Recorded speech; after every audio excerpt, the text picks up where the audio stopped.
Billy Joel's Piano Man is, for a lack of a better word, timeless. It feels almost voyeuristic as it transports the listener into a smoky lounge in the early 70s. Sullen faces, overworked staff, dreamers, drinkers, and a man at the piano taking it all in as he tries to make a buck by playing them songs that help them forget about their day. It's American, it's honest, and with its waltzing rhythm, it plays like a dance of frustration. This is a song that catapulted Billy Joel's career and a personal favorite of mine.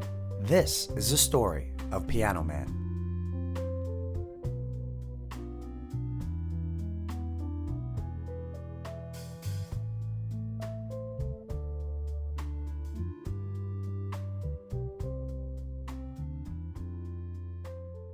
Donning the title of Piano Man, Billy Joel seems to become a superhero of sorts for the downtrodden, as he gives us insight into the patrons of a Los Angeles bar. But how did a kid with a record deal who was born in the Bronx, side note, that's where I'm from, find himself in California working as a piano player for tips? Well, after dropping out of high school and playing in a couple of unsuccessful bands named the Hassles and Attila, Billy Joel decided to pursue a solo career and signed a record deal with Family Productions.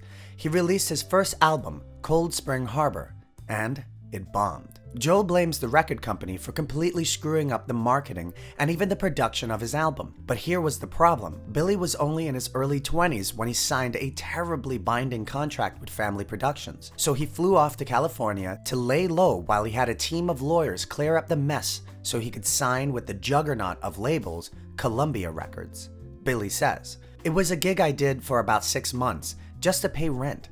I was living in LA and trying to get out of a bad record contract I'd signed. I worked under an assumed name, the piano stylings of Billy Martin, and just bullshitted my way through it. The bar that Billy performed at was called the Executive Room in Los Angeles, where every single character, except for one, was a real-life person he met at that lounge. The old man was probably a real person or even inspired by a few, but John the bartender was the actual barman at the Executive Room.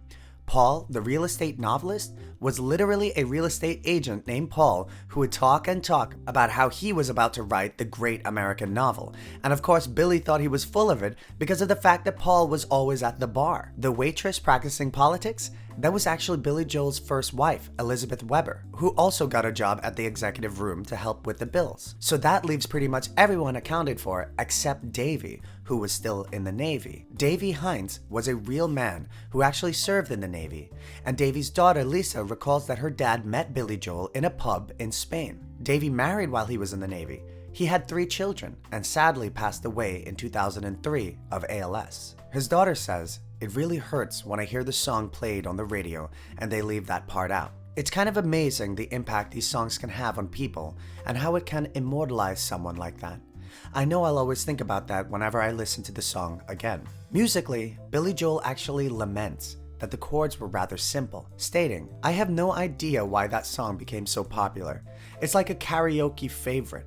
The melody is not very good and very repetitious, while the lyrics are like limericks. I was shocked and embarrassed when it became a hit, but my songs are like my kids, and I look at that song and think, my kid did pretty well." And funny enough, Billy encourages listeners to actually consider the fact that the lyrics really are written like a limerick. If you say them with the right cadence, it really does sound that way. Let's try it. "Now John at the bar is a friend of mine. He gets me my drinks for free. And he's quick with a joke or to light up your smoke, but there's someplace that he'd rather be." Kind of interesting. I don't know any rock songs that have that lyrical cadence when read, do you? Finally, it's very intriguing that so many musicians, when they finally make it, when they have that song that makes them successful, where they literally achieve their dreams of doing what they love for the rest of their lives, they feel a sense of embarrassment, like the song or they themselves don't deserve it, or that their first hit wasn't as good as their future ones.